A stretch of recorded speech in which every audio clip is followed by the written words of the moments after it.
শনিবাৰৰ দিনটোত লখিমপুৰ চিকিৎসা মহাবিদ্যালয়লৈ আহিল আন এটা ভাল খবৰ। মহাবিদ্যালয়খনত শুভাৰম্ভ কৰা হ'ল ৰক্ত পৃথকীকৰণ কেন্দ্ৰ অৰ্থাৎ ব্লাড কম্পনেণ্ট ছেপাৰেশ্যন ইউনিট। স্বাস্থ্যমন্ত্ৰী কেশৱ মহন্তই আড়ম্বৰপূৰ্ণ অনুষ্ঠানৰ মাজেৰে শুভ উদ্বোধন কৰিলে এই ৰক্ত পৃথকীকৰণ কেন্দ্ৰটো।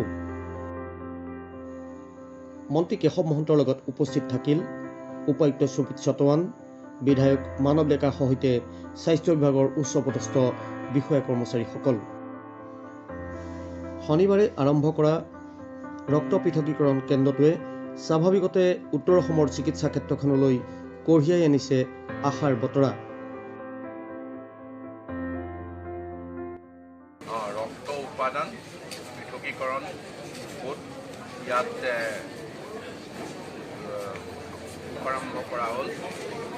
শুভাৰম্ভ অনুষ্ঠানত আমাৰ মাননীয় বিধায়ক মানৱ ডেকা, উপায়ুক্তৰ বিষয়াসকল উপস্থিত আছিল।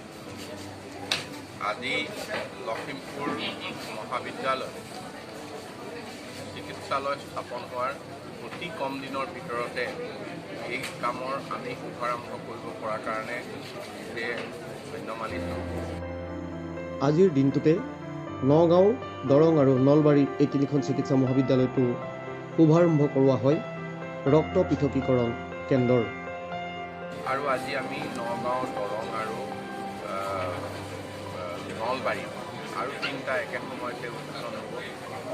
আনহাতে অহা এটা মাহৰ ভিতৰতে ধেমাজিত উত্তৰ অসমৰ আনখন চিকিৎসা মহাবিদ্যালয়ৰ আধাৰশিলা স্থাপন কৰা হ'ব বুলিও ঘোষণা কৰে স্বাস্থ্যমন্ত্ৰী কেশৱ মহন্তই।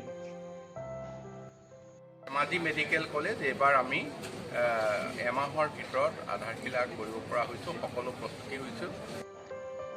শিক্ষা বিভাগত অনুষ্ঠিত হৈ থকা গুণোৎসৱৰ দৰেই এইবাৰ চৰকাৰে আৰম্ভ কৰিব স্বাস্থ্য বিভাগৰ গুণোৎসৱো। সেই কথাও শনিবাৰে লখিমপুৰত ক'লে স্বাস্থ্যমন্ত্ৰী কেশৱ মহন্তই। উৎসৱ বুলি আমি আৰম্ভ কৰিম, যিটো গুণোৎসৱ শিক্ষাখণ্ডত আছিল। গতিকে সেইধৰণে আমি আৰম্ভ কৰিম, যাতে সকলো স্বাস্থ্য কেন্দ্ৰসমূহ চাব চেণ্টাৰৰ পৰা ডিষ্ট্ৰিক্ট হস্পিটেললৈকে যিমান আছে সকলোতে গৈ তাত কি প্ৰয়োজন আছে, কেনেধৰণে ইয়াৰ উন্নয়ন কৰিব লাগিব, সকলোখিনি জৰীপ কৰা হ'ব। আৰু চৰকাৰে কোৱাৰ দৰেই যদি কামবোৰ সম্পন্ন হয় নিশ্চিতভাৱে স্বাস্থ্যখণ্ডত হ'ব এক আমূল পৰিৱৰ্তন।